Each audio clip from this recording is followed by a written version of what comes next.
Yanne.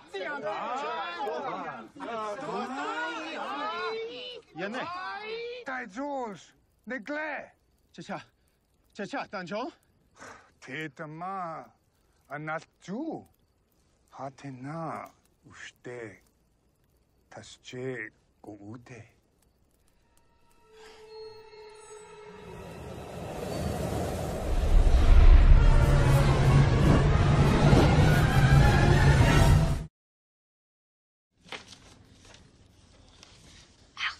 I think I lost my essay. It's okay, Edward. Here, you can have mine. Wow, thanks, but what are you gonna do? It's no big deal. I think Tommy's ruining the curve for all of us anyway. For my summer vacation, me and my family went to Indian Territory.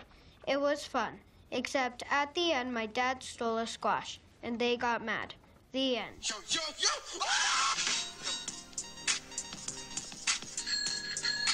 Ladies and gentlemen, welcome to the latest, the greatest edition of Nick's Nonfiction. Nick Muniz here, breaking Don Miguel Ruiz's The Wisdom of Shamans. I'm about to end this man's whole career. Ruiz starts off explaining, contrary to the stereotypical image of witch doctor, the ancient shamans were men and women who fulfilled several roles within their communities: philosopher, spiritual guide, medical doctor, psychologist, and friend. What's a shaman's favorite beverage?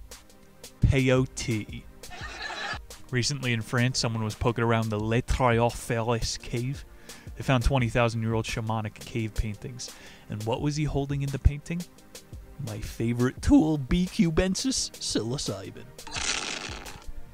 We're talking mushrooms today. It's a pretty rare edition. It's an inclusive show because both men and were shamans.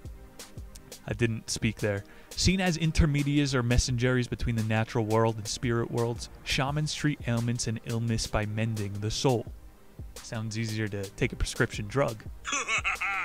The shaman would take patients on a kind of mental or astral journey using the same energetic body as those who experience an outer body experience.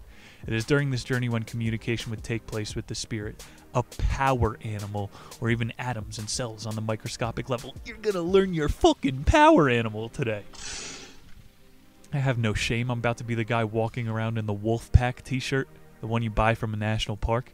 I trust a guy in a gas station grizzly bear graphic tee more than I trust a medical practitioner in their creepy white gowns. A horsepack t-shirt guy, tell me how much cholesterol I have. In Greek mythology, they had Charon, a half horse, half man. He was an accomplished healer. I guess that makes him the centaur for disease control. We're about to take a soul flight, ladies and gentlemen. The more you read, the less you believe in the hardcore science.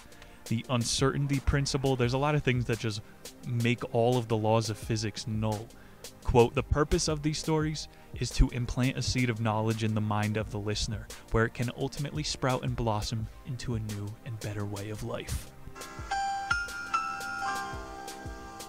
I'm not trying to teach. We got a bunch of dope shamanic lore stories. And we'll get a positive message. A group of Hadabi hunters catch a camel.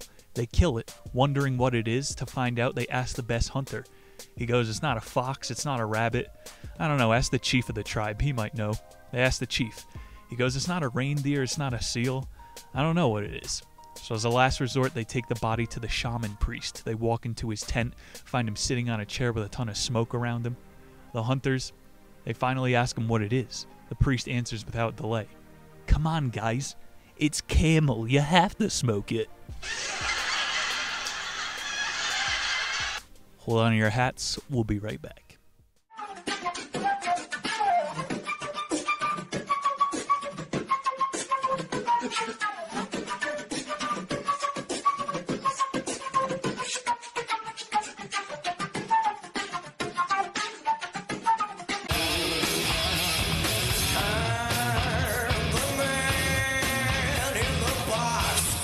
Song that's like Mount Everest ain't got shit on me, 'cause I'm on top of the world. I'm on top of the world. Yeah. About the author Don Miguel Ruiz. Fedipedia started out by calling him a neo-shaman, like Neo from the Matrix. They were using it to slander him. Of Quote, his work is best received among members of the New Thought movement that focuses on ancient teachings. So never trust Wikipedia is why I'm showing you this. They're trying to pigeon him into New Age, even though this is the most ancient of knowledge. Like the phrase New Age was coined to scare boomers out of spirituality. It's the same game plan with the Warren Commission when they invented the C word. Conspiracy. It's why boomers are scared of real spirituality. Ruiz is listed as one of the Watkins 100 most spiritually influential living people in 2018. Some have associated Ruiz's work with Carlos Castaneda, author of The Teachings of Don Juan. This guy also wrote The Four Agreements. People are obsessed with that book, so we'll have to have him back on. I think my philosophy at this point is a mix of Stoicism and Don Juanism. So don't trust me if you don't want to. I'm not a New Ager, whatever you consider that shit to be. If you sit in your room trying to manifest all day, nothing's going to happen. You got to interface with the world. My point is there's always something to learn from an ideology. Don't New Age! And then you move on because you know everything. You're going to learn something if you listen. Be right back after a meme. Another one. I know a lot of people are into Q. I'm just telling you. Oh, he's part of a larger thing of Q. Is he Q? I understand magical powers. I'm asking you with your wizard powers. Oh, no, from some small part of the larger Q, you don't know, Burris. We're now learning the secret of Q power. He is a Q priest, is a religion. Q told us that Hillary was in a prison. He's a well-meaning person, but he's a lightweight.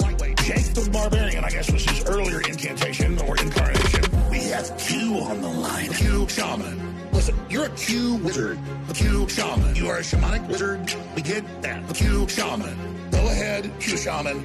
You keep interrupting me. Because you're lying. You're full of shit. I will not suffer your Q people after this.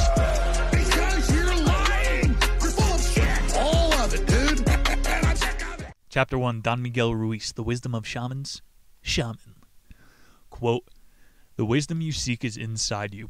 Take a moment and feel the truth of those words. One of the most important aspects of shamanism is that within every one of us is the light, the divinity, or as my ancestors would say, the nagual.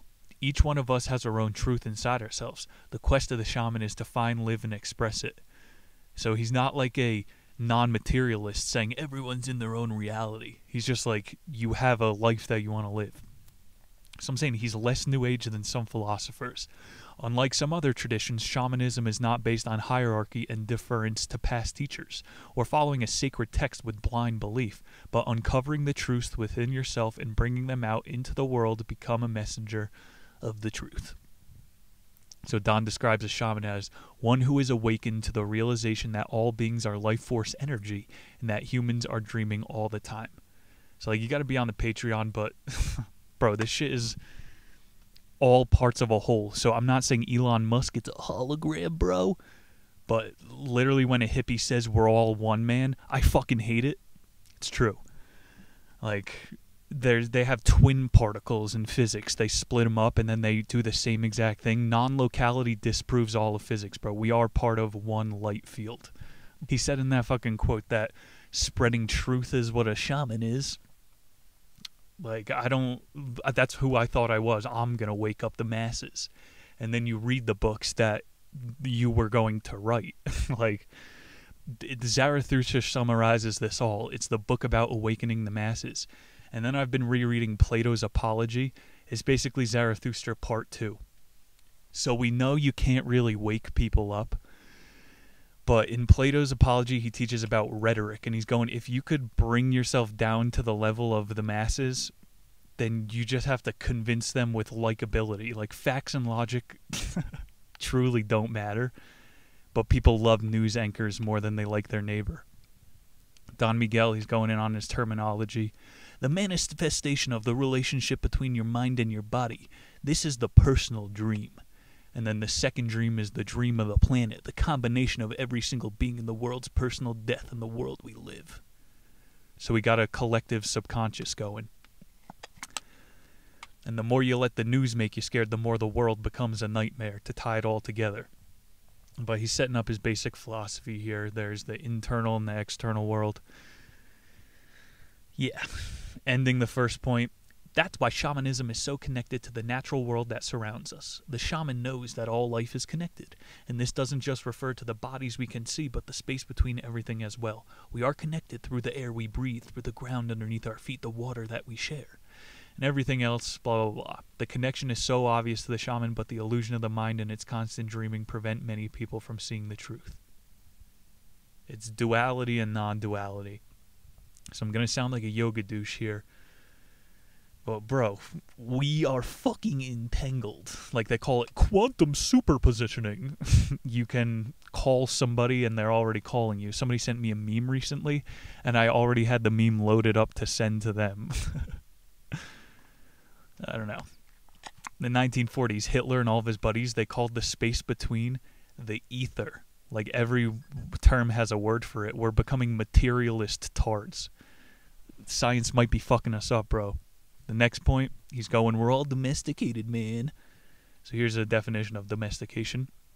The primary system of control in the dream of the planet. Starting when you are very young, we are presented with either a reward or a punishment for adopting the beliefs and behaviors of what others find acceptable. Some Skinner action, that's what we're all brainwashed with. When we adopt these beliefs and behaviors as a result of either the reward or the punishment, we can say we have been domesticated. So like once you let people put you in a box, Nick, do an open mic every single night. Nick, write a book. Like I said, people wrote the books better than me.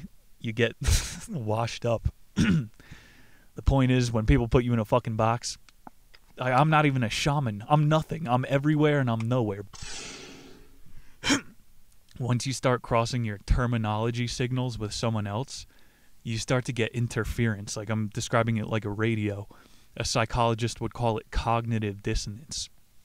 It's why Plato was going, yo, debates don't work. Just be likable.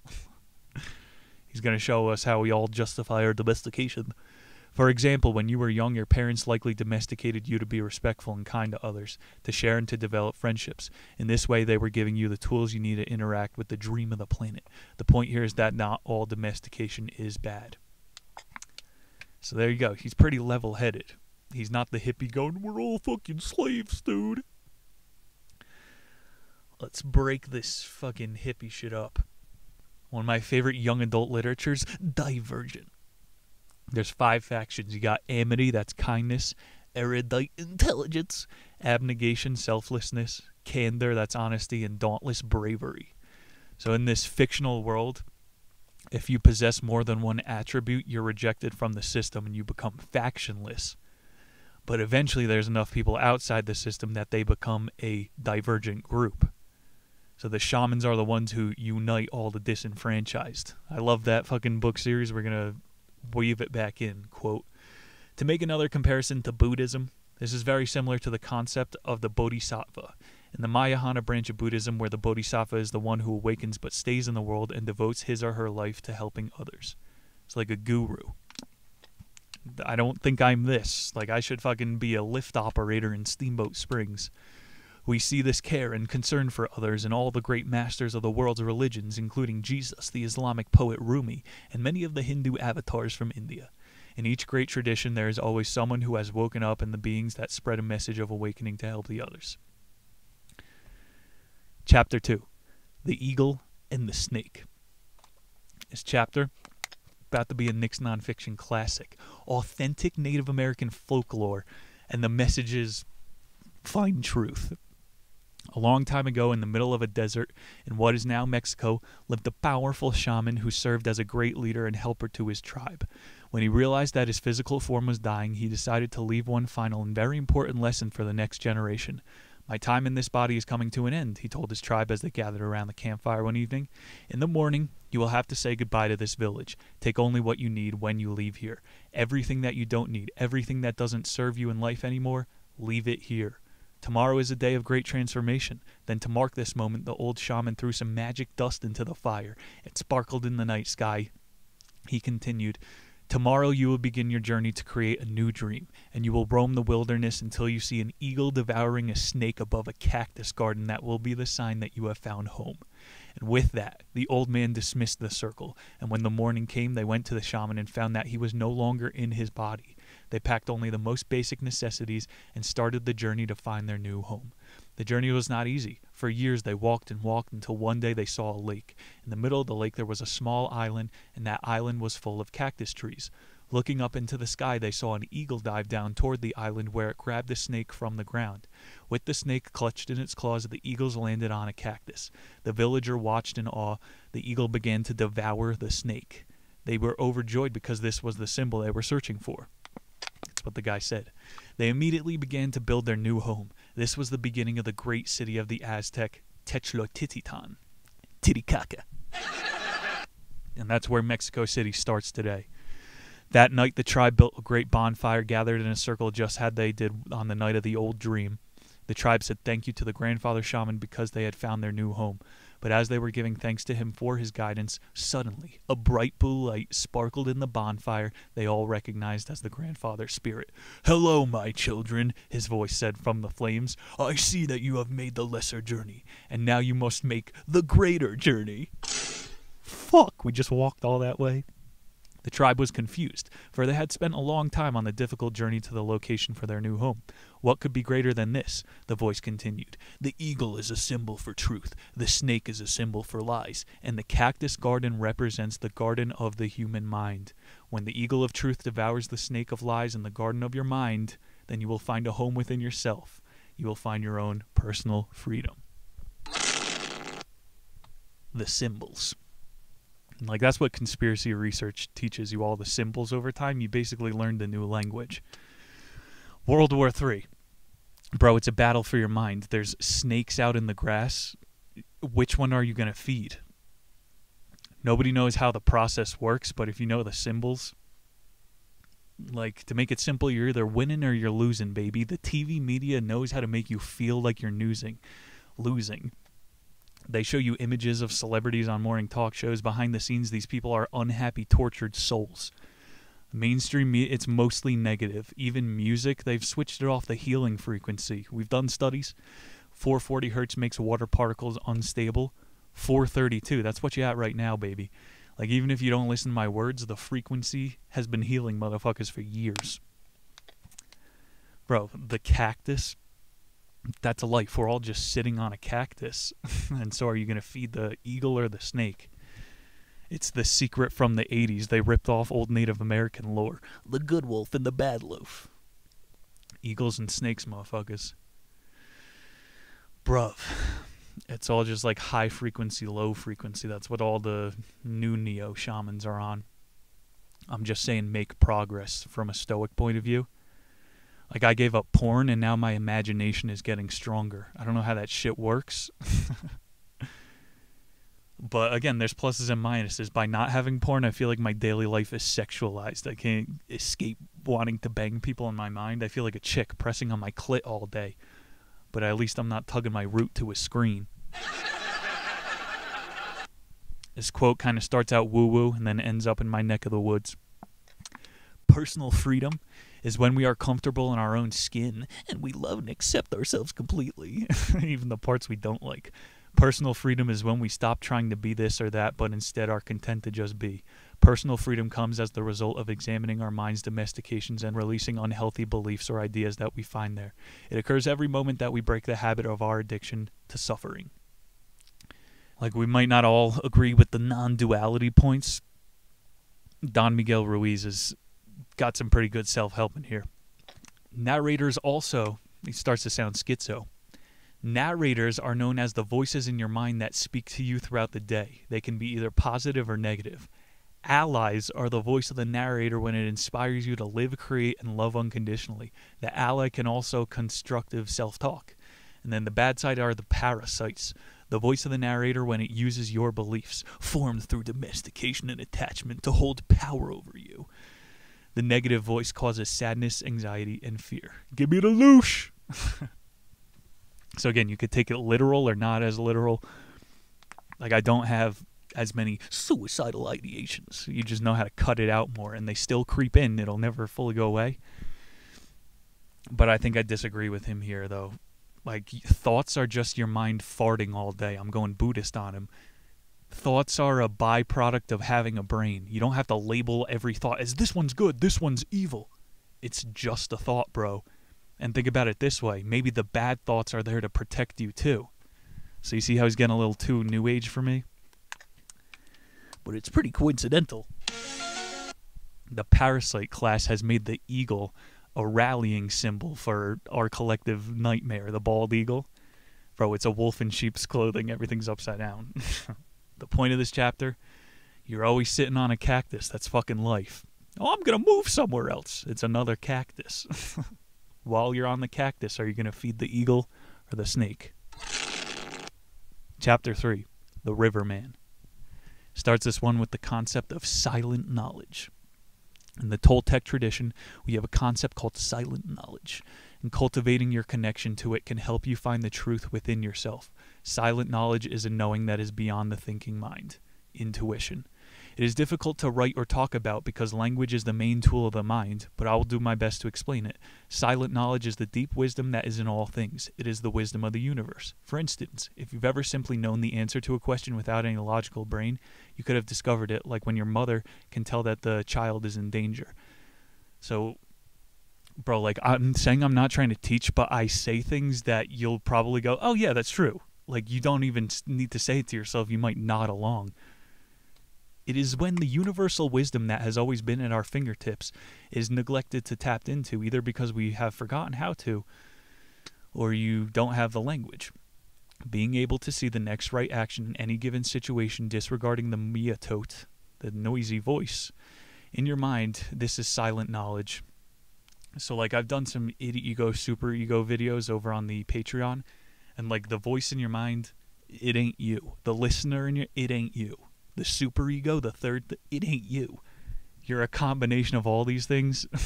And bro, your entire consciousness might not all be on Earth.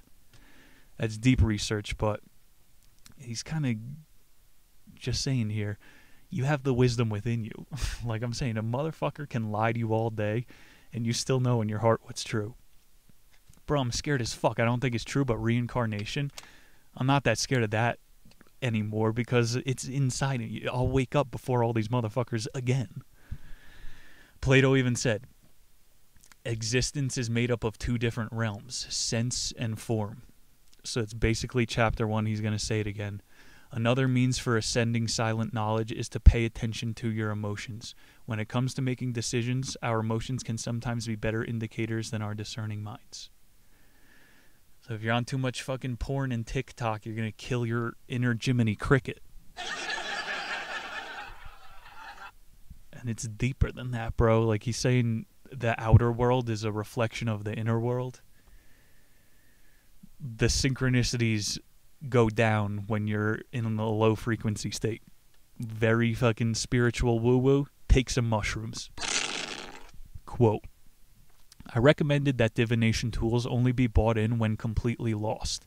So I'm saying you don't need the mushrooms, but these tools of divination, it's only when you're like fucking in a sleep pattern and you need to wake up.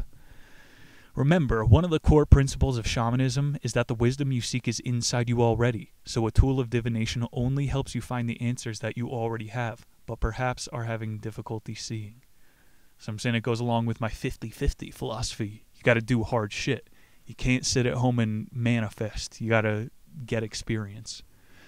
The story on the Riverman, it's about a conquistador in the Mayan territory. He's a good Spaniard. He's seeing what the other soldiers are doing, and he starts to get PTSD. This is not the will of God. This is the abuse of God, the corruption of God, and I will take no part of it. So he laid down his sword, took his armor off, and fled into the jungle. Before long, he was captured by the Mayans. They began torturing and punishing him for the sins of the other soldiers, and kept him as their captive. The Riverman would often come to the village to help take care of people. One day he came upon the imprisoned conquistador. Although they could not speak the same language, the Riverman felt the vibration of this beautiful man and knew that his heart was pure. The Riverman freed the good conquistador and brought him to his home in the jungle, fed him. They began to learn each other's language. The good conquistador was astonished by the Riverman's kindness and inner peace. Once they had been together long enough to understand each other, he asked, "How did you learn all this knowledge?" "I can feel God in you." "God is in everyone," the Riverman responded, "but sometimes you have to look harder to see him." The conquistador said to him, "Teach me to be like you." The Riverman responded, "Look, it begins with understanding. When you look at both of our peoples, they are the same. They want happiness, but they create suffering instead. We have found peace between us. You and me communicate heart to heart. When every action comes from the heart, we end suffering in our lives." Little too woo-woo? It's exactly what I'm saying before. Stop trying to logic everything. You gotta feel it, bro. It's the heart. It's the most hippie shit ever. But, bro, there's cases of water brains. There was this one honor student they found. He had a thin layer of brain cells, and inside of his entire cranial cavity was spinal fluid. This kid on the honors roll, they did a CT scan. He didn't have a brain. So where the fuck is everything coming from? Like I'm saying, it's the parts of a whole thing. I'm not good enough at describing it yet. Bro, you're not just your brain. So when you come at someone with your heart, everything goes more smoothly. Earlier in that story, there was one of the biggest things I've been trying to get across. The conquistador's like, yo, just teach me to be like you. And he's like, I can't. You have to understand first. Like I'm saying, I wish I could upload my mind. I wish I could do your homework for you, but teaching is impossible. That's why we stick women in the classroom. The learner's mind has to first understand the lies, and then they can open their mind. And that ain't happening through K through 5. Bro, that ain't happening in the real world. CNBC and #science, they do our research for us. Awakening. Chapter 4, Quetzalcoatl. Favorite topic of mine, the spirit of chaos. We got a real Goldilocks situation here. Not too much, not too little. By the state of the world, I think Q might be on the loose. Quetzalcoatl is the legendary feathered serpent of ancient Mesoamerican origin. He was one of the most recognized figures of the ancient world and has appeared under various names and manifestations in many tribes of North and Central America. The name Quetzalcoatl is a combination of two Nahuatl words. Quetzal, a bird with large feathers, and Coatl, the snake. In the story, we are also introduced to Tlaloc, the god of the rain, who is not important. Bro, so you see how it's a combination of the eagle and the snake? It's order and chaos. It's a balance. The story starts with a little snake who's afraid of the light. Tlaloc, that rain god, he makes it rain for the snake so he's comfortable to go outside. At the end of the storm, the snake looks in the puddle, sees his own reflection. He sees the sunlight behind him. I'm not afraid of the light anymore. Symbolic bullshit. Now that he's no longer afraid of the light, a bird comes and picks up the snake and flies him into the sun. The snake and the bird fly into the sun and they create one. So it's like some eclipse lore. Quote, then something came out of the sun, but this being the emerged was no longer a little snake afraid of light, but instead the great feathered serpent Quetzalcoatl. He no longer needed the god of the rain to blow him on to make him fly. He had harnessed the power of imagination and transformed himself into something greater than he was previously by using his imagination and believing in his own power. Quetzalcoatl emerged from the sun, flew around the world, feeling the beauty, feeling the freedom of life and love. As he looked down, he saw the cave where he had spent his whole life and thought about the other beings in the world who were suffering just like he did. They did not know their true power. He wanted to be of service to them. As he flew, he saw the great city of the pyramids in Tenochtitlan. He landed in what is now the Plaza of Hell and said, "This is where I will build my temple, because I want to bring heaven to hell. I will take heaven with me to any of my brothers and sisters who find themselves in hell. This is who I'm here to help." Quetzalcoatl, he's a good guy. The pyramids started out as a symbol for hope, he's going.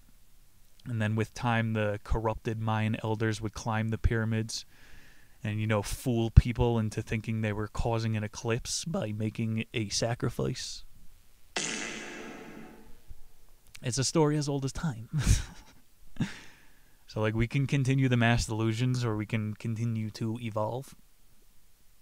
This is what the transformation story is all about. He says, we are not born to suffer, and despite the mind's addiction to darkness, the Nagual is in you, always seeking the light. If you can find it in your own life, you will create situations that will push you into the light. So yeah, the opportunities are fucking everywhere. Got one more quote here. One lesson the story of Quetzalcoatl teaches is the importance of becoming aware of the parasite in your mind and the poisonous stories it spins. If we listen to the parasite and believe its lies without question, we will stay in our cave and never realize our potential, or we will remain snakes and never allow ourselves to fly among the birds. When Quetzalcoatl locks into the pool of water and sees his own reflection, he remembers the secret tools to make his life a work of art because they were within him all along.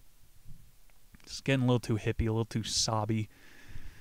Like, ask yourself what keeps people in the cave longer. Fear or laziness?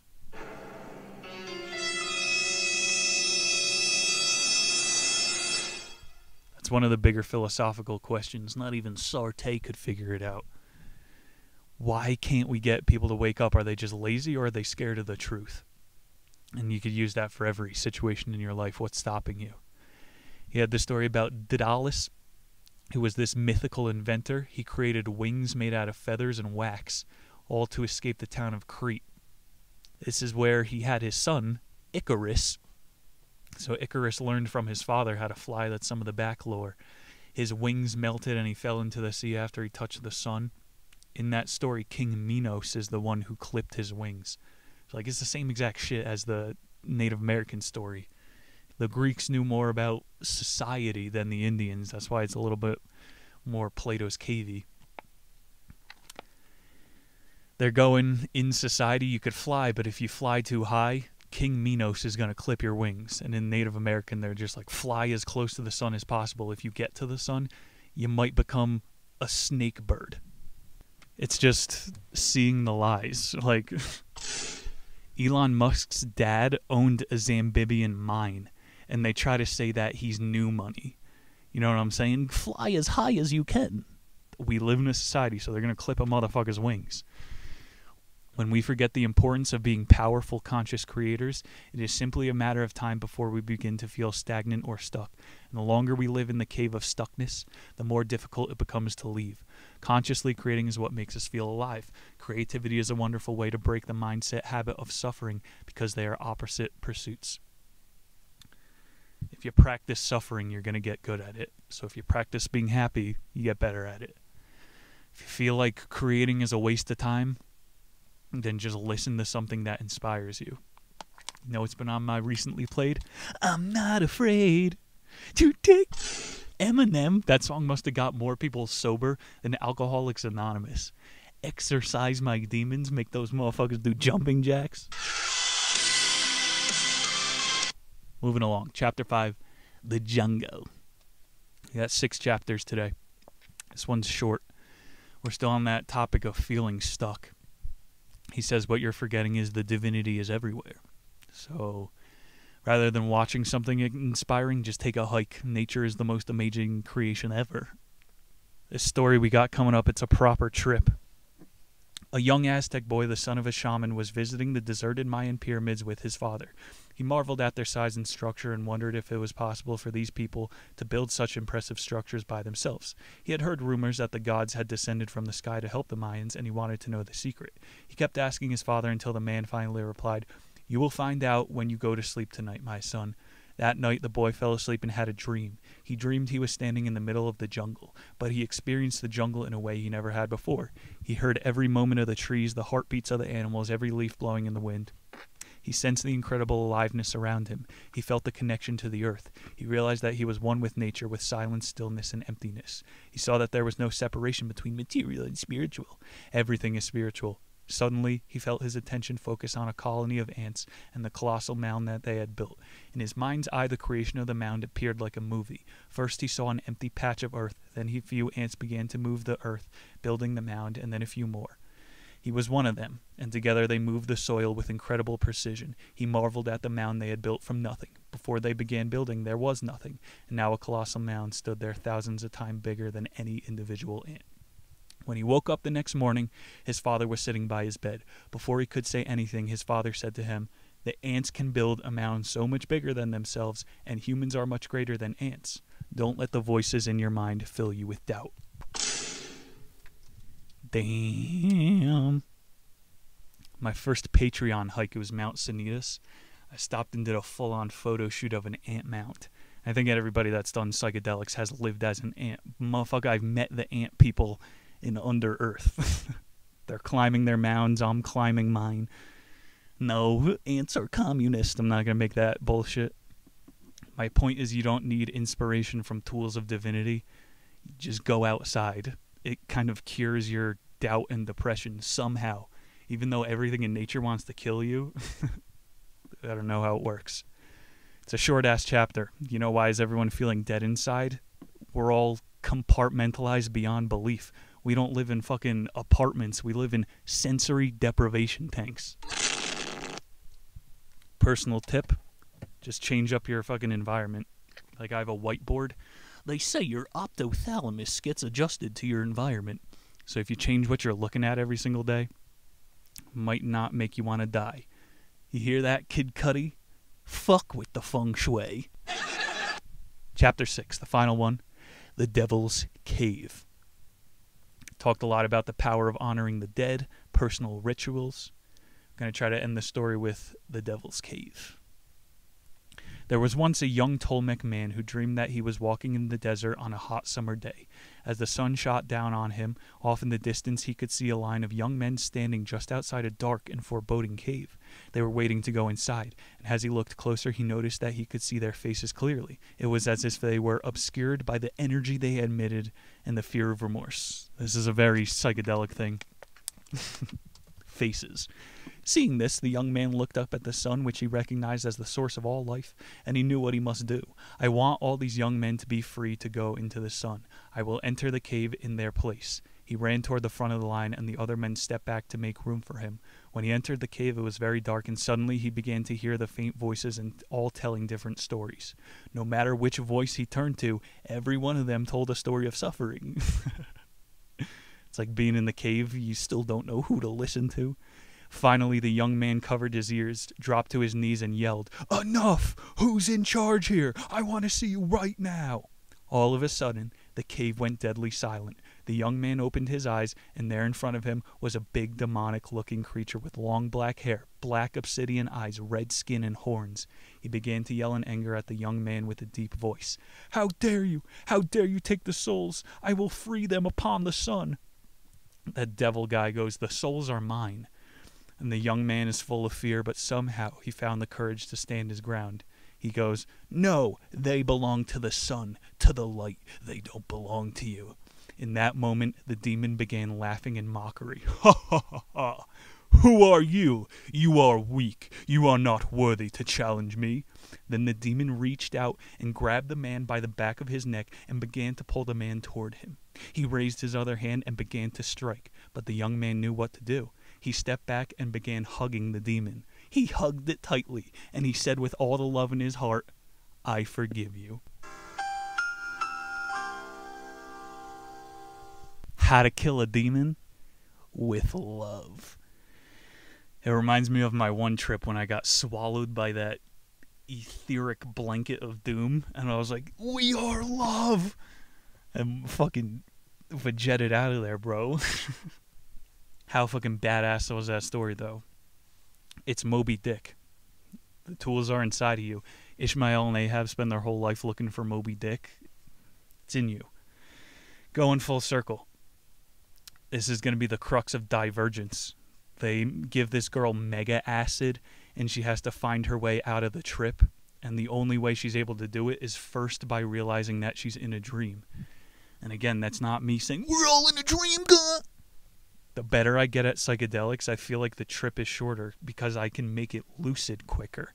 And that's what life is, bro. You do your bullshit patterns until you're not even a human anymore. A search for truth. Like, you're progressing in something, so at least that keeps you mentally awake. It's my tip, bro. Look into the rabbit hole. I've expedited it for you if you don't want to waste time. That movie Divergent, the whole thing is about thinking creatively. Most people cannot do that, so they think you're doing black magic. Like my friends, "What are you doing? Are you channeling?" I don't fucking know, bro. I read a lot. And again, back to the conspiracy hole, that's what teaches you to entertain two truths at once. The mark of an educated mind is to be able to think about something without believing it. Going back to Kid Cudi, he just released that album, Passion, Pain, and Demon Slaying. The Devil's Cave.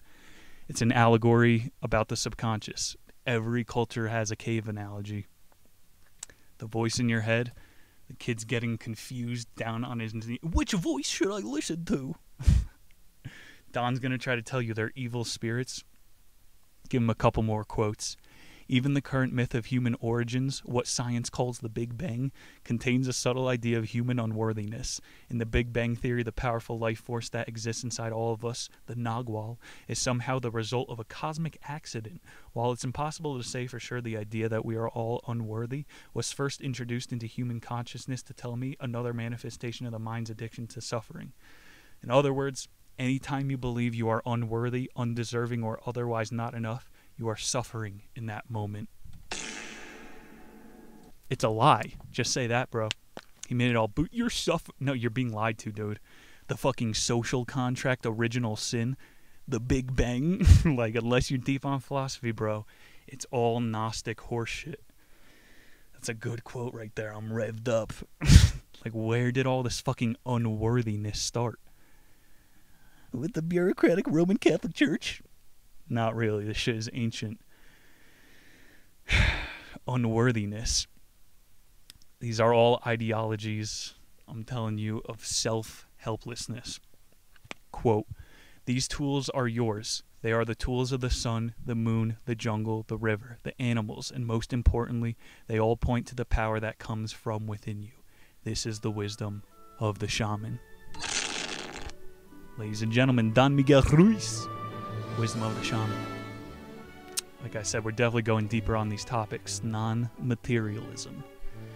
It's a goodie. Let me know what you guys think. I've been trying to articulate these ideas better.